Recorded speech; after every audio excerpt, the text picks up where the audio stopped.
Welcome to Informative Conversations Podcast. My guest today is Tyra Grove. Tyra is a young Chicago actress, filmmaker, and multimedia artist.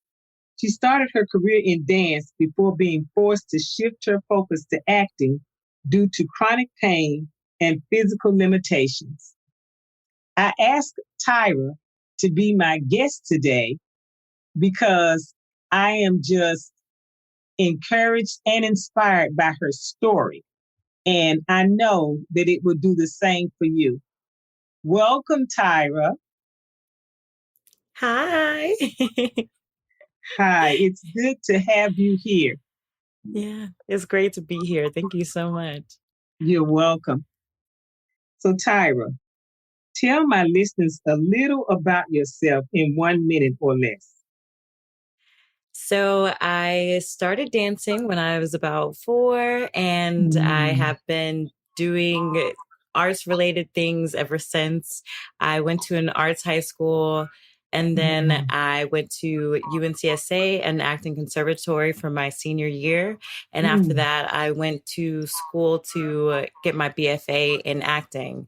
And so during that time, I really honed in on my acting practice, and I love doing theater. I love film, and I want to do television as well in the future. But I also want to do filmmaking.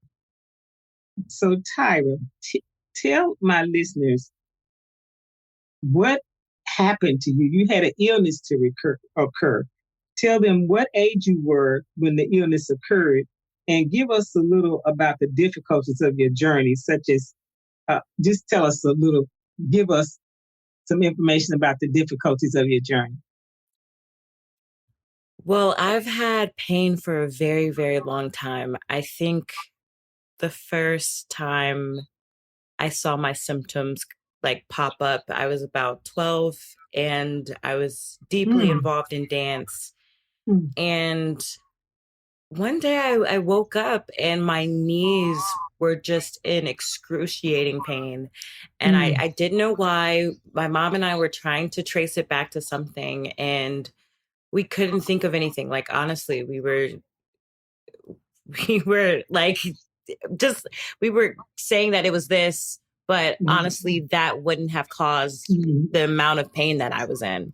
Right. And so we kind of wrote it off and tried to, just treat my knees for what they were and what was happening. Like I couldn't even go to school for about 2 days. I just stayed home, and I was using this office chair to get around the house because I couldn't walk around. Wow. And about a week later, I was like back to being able to do what I was doing and dancing and just, being a kid. But I had this small amount of pain in my knees, like that just kept coming back. And I had pain in my ankles during dance. And I always had this consistent back pain in my mid back, like for as long as I can remember. I mean, like even as a kid, I would get my friends to walk on my back, and that's always been a thing. And so that continued, and I would just manage and do what I could while dancing. But I think it was about my senior year when it started to like hit a peak. And I started having to, I shifted out of dance far sooner because my dance teacher was like, I don't think that you will be able to do this as a career. So that's when I shifted my focus to acting, and not because I didn't want to dance or that I thought acting was like a second choice. I fell in love with acting completely. Oh, great. And so that became my focus.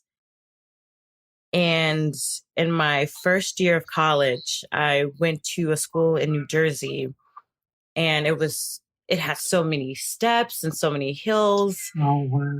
And I was also working out a lot, and I was in a show that required a lot of like kickovers and like little acrobatic moves and dance. And so I just started having like the most pain I have ever had in my life up until that point. And I called my mom crying because I would just like, I would be like taking steps and just like sobbing because it hurt so much. And I called my mom and I was begging her because we've always struggled to be able to afford how much medical attention I needed. Right. So I called her begging to,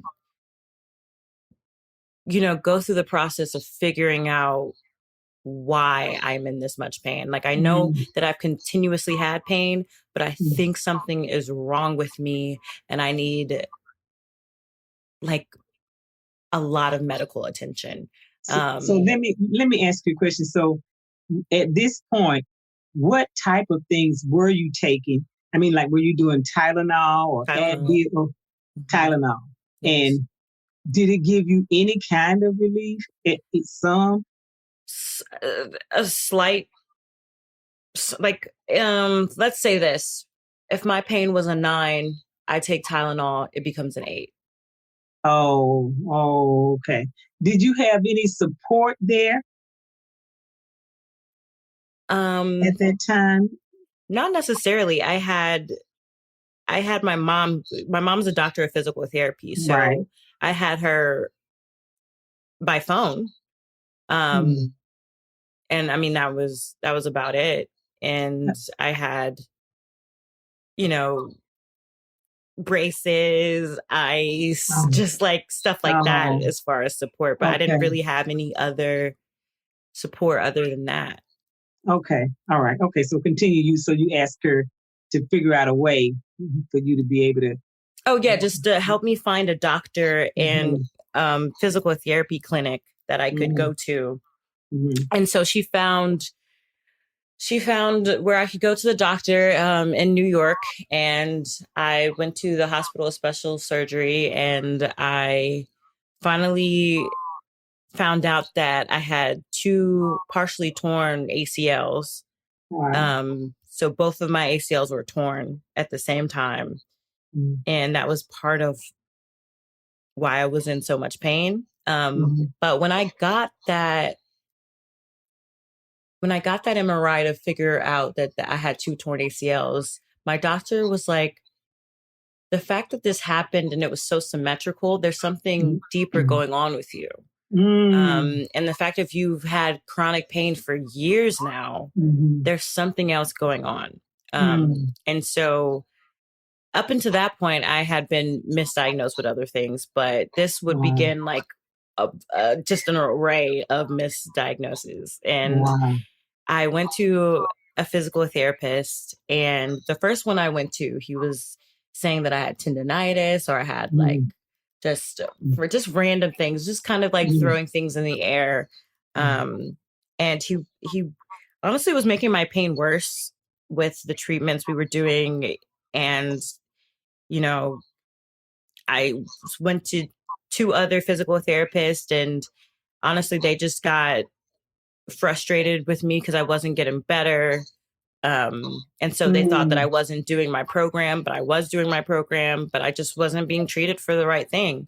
And then finally I went to this woman who was just so attentive, and she didn't know my actual diagnosis, but the way she treated me, it didn't matter.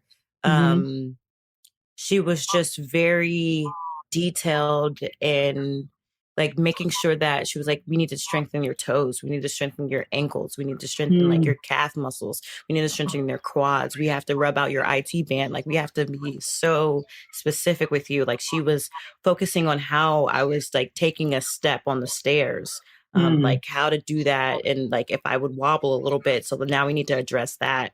So working with her allowed me to build strength again. And okay. I want to say something. Was she a holistic doctor? No, she was a physical therapist. She was a physical therapist. Oh, okay. Well, then let's go back to the first one you went to when they were saying it was tendonitis and this and that. Were they giving you medications at that time for the diagnosis that they were saying?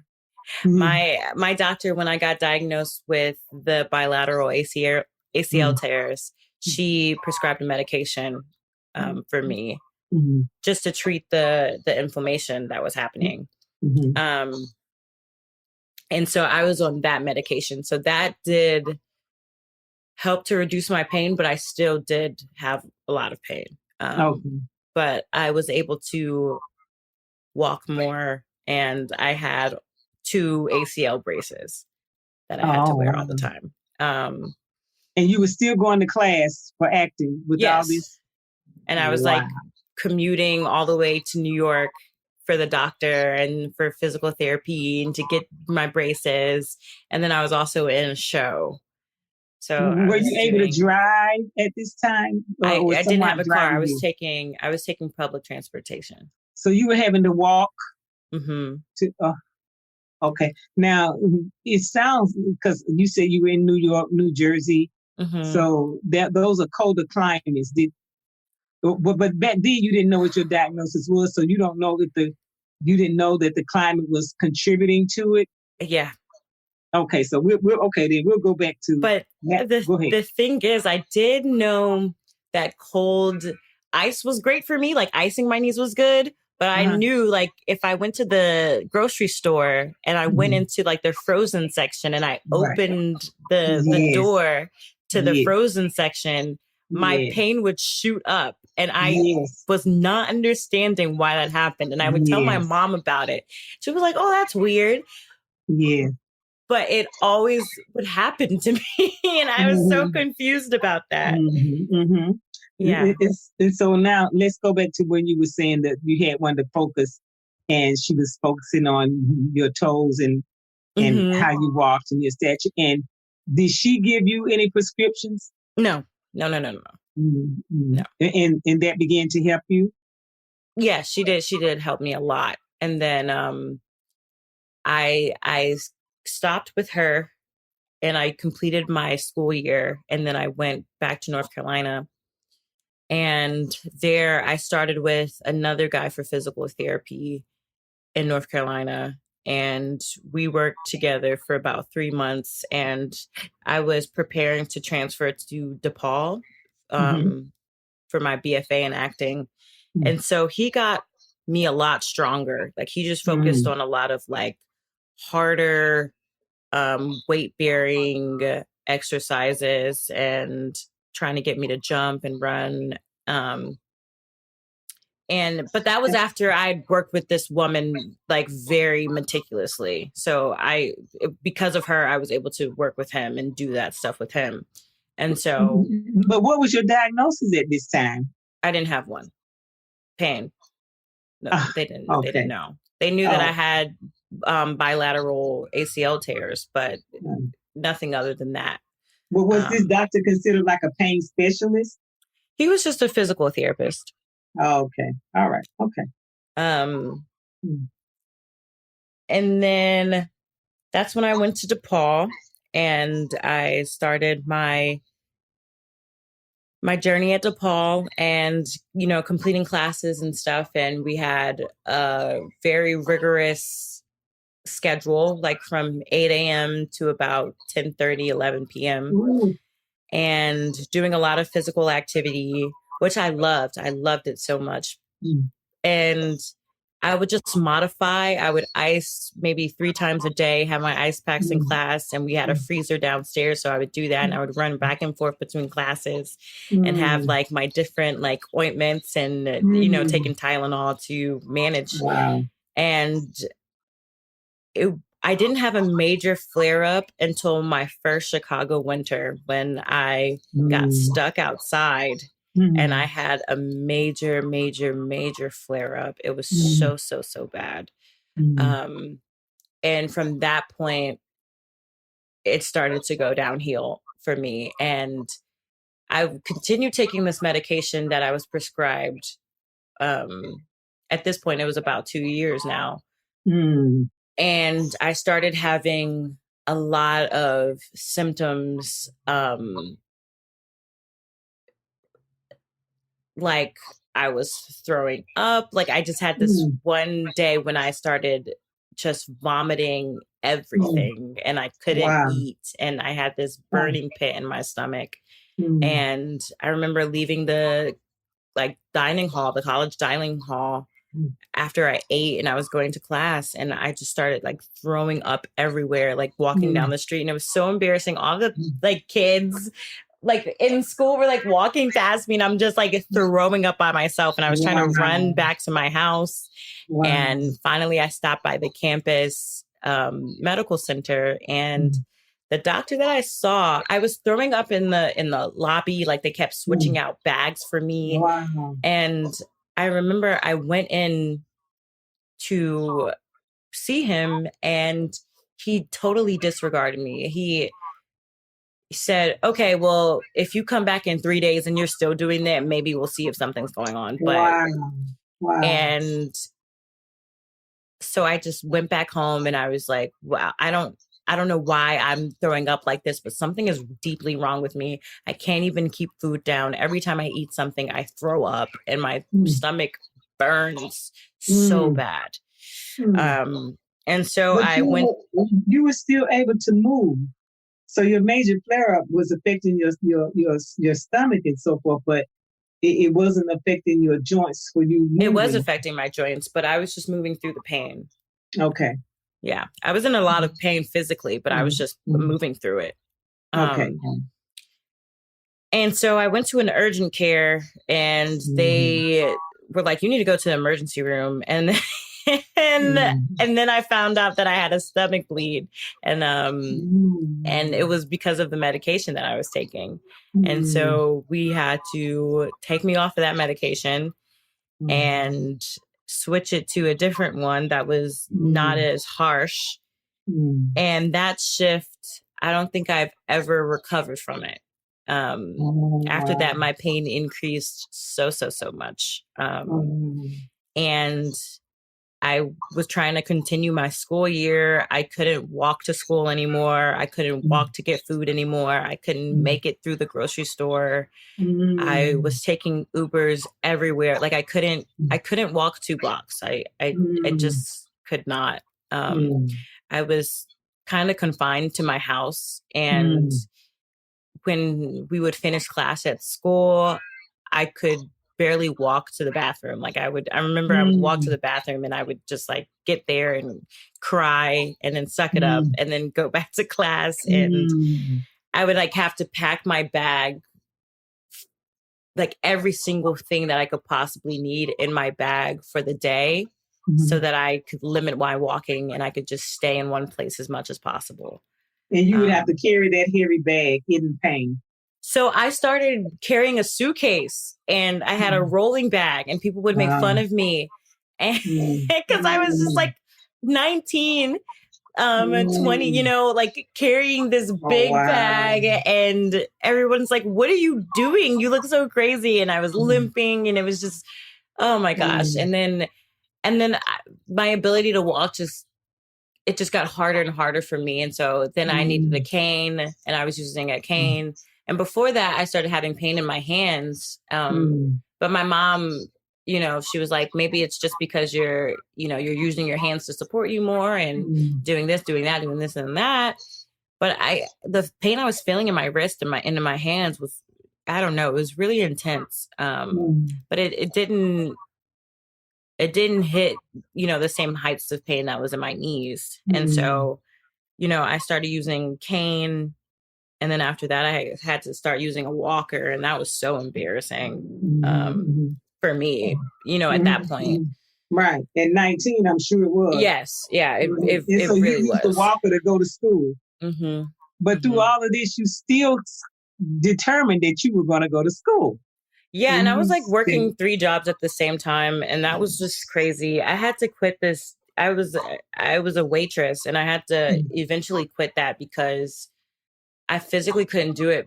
I would like serve a table and then go in the corner and sit down. And they had this whole policy, like you can never be sitting. And so I would go in the bathroom and sit. until I had to serve another table. I was still a good waitress. I was still really good. I was just in so much pain. Right. And so I had to quit that job. And then I just had, I had to shift to jobs that were like allowing me to sit. But like losing that income was, hard, but I had to do what I had to do. And so, yeah, at that point, I was kind of stuck in my house and I could only do the minimum. And then that's when the pandemic hit and I went back to North Carolina and we were still searching for some diagnosis. During this time, like that I was speaking of too, I was going to a doctor as well, and he was trying to figure out what was going on with me, and he couldn't figure it out at all. And then so he basically just disappeared on me. He stopped taking my phone calls. Wow. He told his front office to stop taking my phone calls. And I couldn't get into contact with him. And he was just like, there's nothing I can do for you. I don't think there's anything anyone can do for you. Wow. And so that's terrible. Yeah. And I went to a pain specialist and I had a procedure done, and that increased my pain even more. Wow. And so when I went to North Carolina, I got misdiagnosed again. And after that, let me ask something. So you're back, the pandemic has hit and you're back home, and you're what, about 20 now? Yes, 21. 21, and you're in my third year of college. And but the pandemic hit. You were allowed to go home though, right? During that time, you had to go home, right? Yes. So that worked out for you. It worked out for me. Yes, it did. Yes, and so you were. I just want to.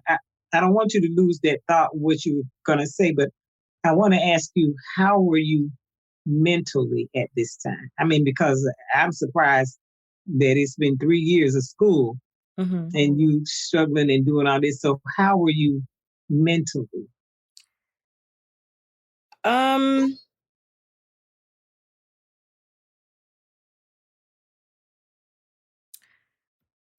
don't know. I think it was partially survival mode and also just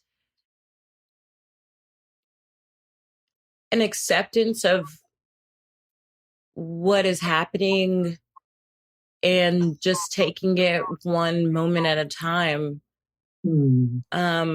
A lot of prayer, a lot of meditation, but mainly just knowing at this moment right now, my knees are hurting me and I can't walk to the bathroom. So I'm going to sit here and I'm going to ice my knees. And by the time I finish icing my knees, I'll be able to go to the bathroom. You know what I mean? So it was, I was just taking one moment at a time because I think it was too much to really zoom out and kind of grapple with the situation that I was in because I was still in school at the same time. We were doing everything on Zoom and I was honestly bedridden. Like my mom was pulling me off the floor, putting me onto my walker and rolling me into the bathroom and like, helping me get into the shower and like pulling me out of the shower. And I could barely do anything. And and my hands, they started to get, the pain really increased with my hands as well. So I was getting to the point where I really couldn't like type as much and I couldn't like, I paint and draw too. So like I couldn't do that. And that was what was saving me because I started doing that a lot because I couldn't dance and I couldn't walk and run and work out as much as I used to. So I started drawing a lot and painting. And then I got to the point where I couldn't do that with my hands. And so I was taking it one moment at a time, treating one thing at a time as much as I could. And my mom was trying to treat me daily and keep up with her schedule and supporting me by herself. So it was tough. And then my mom, gave me a program, and I was honestly very diligent about implementing any and every program that I've had. And so you mean programs for healing, right? A healing process. Yes. Okay. Yes. Like exercise programs, treatment programs as far as ice, heat, ointments, stretching, like anything. Anything. So I would spend my whole days doing my treatment programs and then my exercise routine, and then, going to school. And then I was like in a show on Zoom as well. So, and then like balancing my online remote jobs. So I want to go back to, you're in North Carolina, you're 21, and you've been mixed diagnosed again. And so when did somebody finally say, because by this time you are dealing with the pain specialist. So when did somebody finally figure out what was going on? When did you go to the right doctor? So after that happened, I went to another doctor, and I remember I told him that I had arthritis in my knees, and I knew that. But we said it was osteoarthritis. And he was like, no, you don't. There's no way you do. You're so young. No, you don't. And he, I got MRIs, and he was like, you don't have arthritis. You don't have that. Like, it's something systemic. Like, there's a medical mystery happening with you. You're going to have to go to Duke to figure out what's wrong with you. Like, I don't know what it is. And you don't have arthritis in your hands either. I don't know what's going on with your wrists. And they did, I think I got an ultrasound done, and there was like there was so much inflammation in my hands and in my wrists. But oh my gosh, he really gaslit me so severely. It was insane. And then, but he was the first person to say that it was something systemic, which I started to think myself before I went to him, but I had no idea what it was. Right. And so then I went back to my primary care doctor and told her again. And I was just like, can we run the tests again? Because she ran so many tests on me to try to figure out what it was. And I think my rheumatoid factor came back negative when she did it the first time. And we just talked about trying to do it again. And then she referred me to a rheumatologist. And then I went to a rheumatologist, and I finally got diagnosed with rheumatoid arthritis. And that was in the summer of 2021. And by this point, I was already back in Chicago, and I graduated from DePaul. Congratulations. And so you went 4 years of misdiagnosing. Yes, absolutely. You went 4 years of being misdiagnosed. Yes. Wow. Yes. Wow. I did. And so I want to ask you something, because I heard you say one of the things you did, you just prayed and you took one step at a time. But you were so young. So, and I know that you were raised in a household of faith. How did that affect your relationship with God when you were going through that? Did it help you and make you stronger, or did you ever feel like, God, why me? Or were you ever disappointed in God, or did you ever blame God? I think it did make my relationship with God stronger, because I was forced to be in solitude a lot. and I was forced to deal with my emotions in a different way. And I mean, deal with my emotions at all. Like I had, like, I was just sitting. I mean, there was nothing I could do. I don't think I ever blamed God. I mean, blame God for what? I, you know, I think I question a lot, or I wonder a lot why.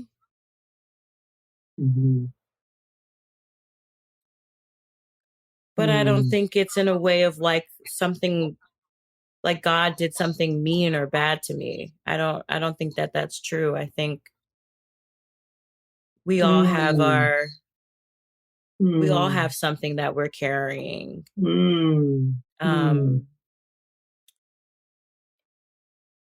I think that this particular set of circumstances for me is just the set of circumstances that is going to inform my journey and how I, impact and give back to the world. I think that God does everything for a reason. I am in excruciating pain every day, and it is very, very hard. And that is true. But I also think that I've been able to learn a lot from having this disease and having like this set of circumstances. I do question why, like, I do wonder why, though. I do feel like, if I didn't have chronic pain, there's so many other things that I would have been able to accomplish. I would have been so much further in my career, and it just makes everything in my life 20 times harder. And I don't understand why, but I don't think it's for us to always understand everything while we're going through a journey. I think we find major understanding when we look back on something. And so, I don't bother myself with trying to make sense of things in the moment all the time. I just rather be diligent and do what I need to do in the moment. And then when I look back on it, it'll all make sense in the end. I too have was diagnosed with lupus and rheumatoid arthritis, and so I understand what you're saying about those experiences and how it takes you longer to do things. Everything, right. But you were fine. You were finally able to try some different medications since you were properly diagnosed. Yes, and so that's a good thing. But one of the things that was so inspiring about you to me is that you turned this into a positive experience.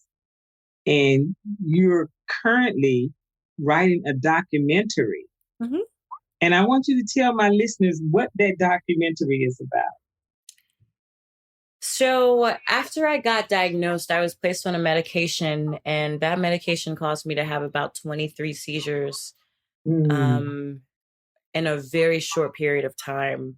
And at this point, I had graduated from college, and I was working as much as possible, and I was just getting sicker and sicker and sicker. And I was in a pain that was just unlivable. And so I had these seizures, and I got hospitalized, and the amount of debt that I was in and the amount of financial burden that I had, it was just ridiculous. Like there was no way to do anything. And so my friend, one of my best friends, her name's Abigail, and she started a GoFundMe for me because she saw me. I had a boyfriend at the time, and he witnessed a chunk of my seizures. I started seizing when I was with him, and then he had to go to work and go to school. And so he had to leave me with someone, and Abigail came to watch me, and she saw just like how weak I was. I like couldn't even like lift my hands above my head. And so she didn't tell me because I always try to figure things out by myself without getting help from people. And so she started this GoFundMe, and her partner, Nick, he saw this and we made a video about it to help with the fundraising. And he really was just like, this is a documentary, like this is a story, like this is a bigger story. And the seizures were caused by the medication that I started taking. And we, embarked on this journey and to really start documenting my story and, trying to just go back and, trace back the history of like all the things that have happened. And also, especially the fact that I'm so young and have my diagnosis and all of the, the encounters with doctors and the amount of times that I have been gaslit by doctors. I've been disregarded. I've been ghosted. I've been pushed out. I have been belittled. And, especially being a Black woman trying to receive medical care, it's so layered. And being young, trying to receive medical care, and the way you can get discarded as a young person and be written off as healthy when I'm telling you that I have excruciating pain and I can't do anything. And then you're telling me that nothing is wrong with me. And then also the fact that I am in the arts, and as artists, I feel that, we're told you are good and you are wonderful and you have so much to offer. And then when you get injured, you no longer have that thing to offer. And so it was so important to me that this story really makes it clear that despite your physical limitations, despite any limitations or accommodations that you may need, you are a human and you have so much to offer in any space that you enter into. And so I want my story to really inspire that through this documentary, that people have to approach every single person with empathy and grace and also respect, just respect. I think that people view people with disabilities and write them off. They think that they don't have the same things to give in any given space, and that's just not the case. So do you think there are not enough positions in the arts for people with disabilities? I think that there are enough positions. I don't think that there are proper accommodations. I don't think that there's proper thought given when people facilitate spaces. I don't think that the thought is given when people make spaces, build spaces. We live in an able-bodied society, so that's how people, build everything. You start building a building and you don't think of someone who can't just navigate 17 stairs up to every single room. Yeah, I'm trying to, through this documentary, allow people to see through those blind spots that they may have and really start to open their eyes to the many different things that could be neutralized if you were far more mindful and empathetic when creating and building spaces and facilitating spaces with differently abled people. Yeah, I think it's very admirable that you, in spite of everything you've gone through and being so young, and that you did finish school, and how you're using your disability for good, Yeah. and you being a voice for those with disabilities. But you finally were able to get some kind of relief, a little relief. Like you said, you still have pain every day, but you were finally able to get enough relief. And so something good is going on in your life right now. And so I want you to tell my listeners about it. Oh, I got an understudy role for a show. And tell us more about the show. And in this show, you're actually dancing. The show is called Panther Women, and I'm doing it with Perception Theater in Chicago. And there are, I believe, 4 dances. And when I learned these dances, it was the first time I had danced since,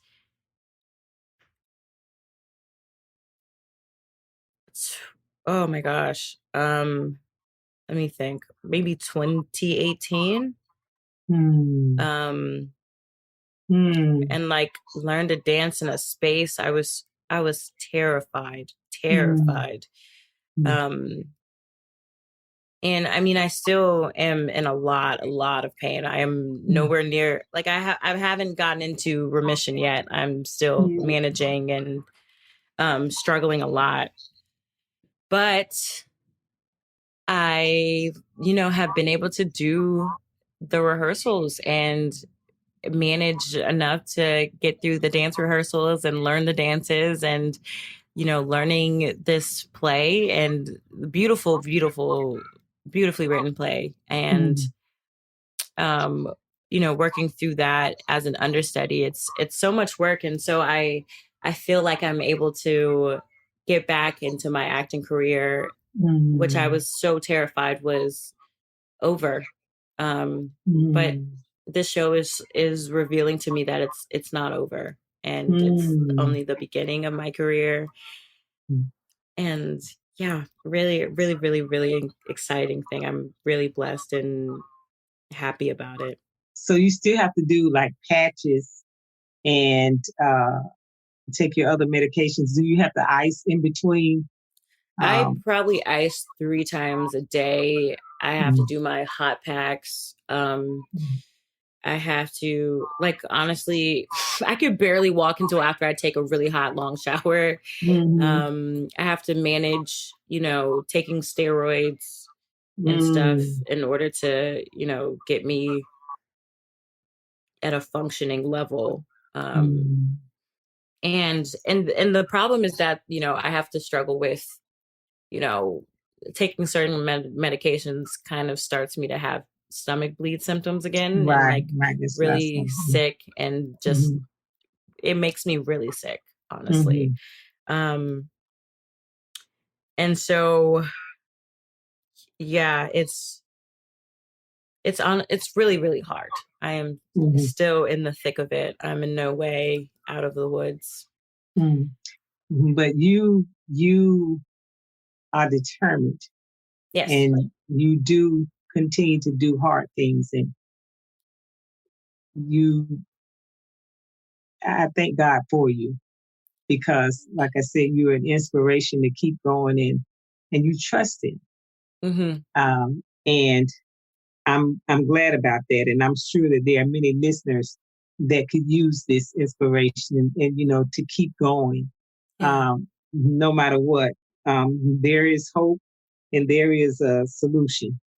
So, Tyra, if someone wants to reach out to you, or they want to talk with you more about your documentary, or they just may want to talk with you because they have someone in their life that are going through symptoms of things that you're going through, could you share your contact information? First, tell us about the show, and then I want you to. So, yes, my Instagram @name is @3_ VXCC, and you can message me on Instagram. You can also email me at Tyra, Tyra Grove, Grove @hotmail.com. I would love to speak to anybody who just, wants to talk, especially if you were struggling with anything. I would love to we can just talk about it. And my documentary is called My Name is Tyra. And it is My Name is Tyra Doc, DOC on Instagram. And that's where you can keep up with any of the things that we're doing. We're posting stills, we're posting behind the scenes information. On any of our social media, it will be My Name is Tyra DOC. My Name is Tyra Doc. And you can find us using that @name. And you can also friend me on Facebook as well. And my name is Tyra Grove on Facebook. So yeah, that's that's it. That's about it for how to Hey, contact me. so Tyra, I know you've already given quite a bit of inspiration, but if you could speak directly to someone that's, having a hard time, and especially as a young person, um, what would be some encouraging words that you could say to them?